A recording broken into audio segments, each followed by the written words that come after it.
একটা সময় আমি ভাবতাম সবাই আমার মঙ্গল চাই, সবাই আমার আপন।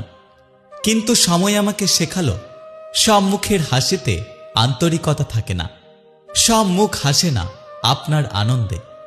কিছু কিছু মুখ হাসে আপনার কষ্টে, আপনার দুঃখে, আপনার ধ্বংসে। আমি প্রথম প্রথম খুব কষ্ট পেতাম, ভেতরটা কেমন যেন মুচড়ে যেত।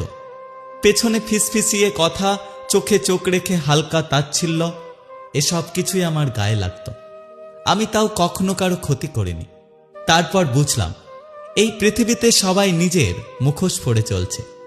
অনেকে অপেক্ষায় থাকে আমি কখন ভেঙে পড়ব, তারা তখন নীরবে মজা নেবে, আর আমি কেবল কষ্ট পাব। সেদিন থেকেই আমি সিদ্ধান্ত নিই, আর নয়, নিজের সম্মান, নিজের মান এবার নিজের হাতেই তুলে নেব। কারোর কথায় আর কান দেব না, কারো বিষাত্মক দৃষ্টিতে আর আঘাত পাব না। যারা বলেছিল তুমি পারবে না, আমি তাদের কিচ্ছু বলিনি, হাসি দিয়েছি। কারণ তারা আমার গল্পের লেখক নয়। আমার গল্প আমি নিজেই লিখব। আমার জীবন, আমার বিশ্বাস। আমার সৃষ্টিকর্তা জানে আমি কে। আমি শুধু ধৈর্য ধরেছি, নিজেকে সময় দিয়েছি। আমি শিখেছি সব কিছুর উত্তর দিতে নেই, সব অপমানের প্রতিবাদ করতে নেই।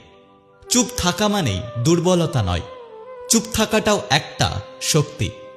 আমি এখন এমন একা পথ বেছে নিয়েছি যেখানে পিছনে কথা হয় আর আমি সামনে হাঁটি। আমি এখন আর কারো ব্যর্থ আনন্দের উৎস নই। আমি বাঁচি, নিজের জন্য বাঁচি। এক কাপ চায়ে ভালোবাসা খুঁজি, পুরানো ছবি দেখি, আকাশের নীলে হারিয়ে যাই। আমি কৃতজ্ঞ সেই আঘাতের জন্য, যা আমায় ভেঙে দেয়নি, বরং আমায় গড়ে উঠতে সাহায্য করেছে। আমি কৃতজ্ঞ সেই নিঃসঙ্গতার জন্য, যা আমায় শিখিয়েছে নিজেকে ভালোবাসতে। আমি এখন জানি আমি কারো গল্প নই, আমি আমার একটা নিজের আস্ত গল্প।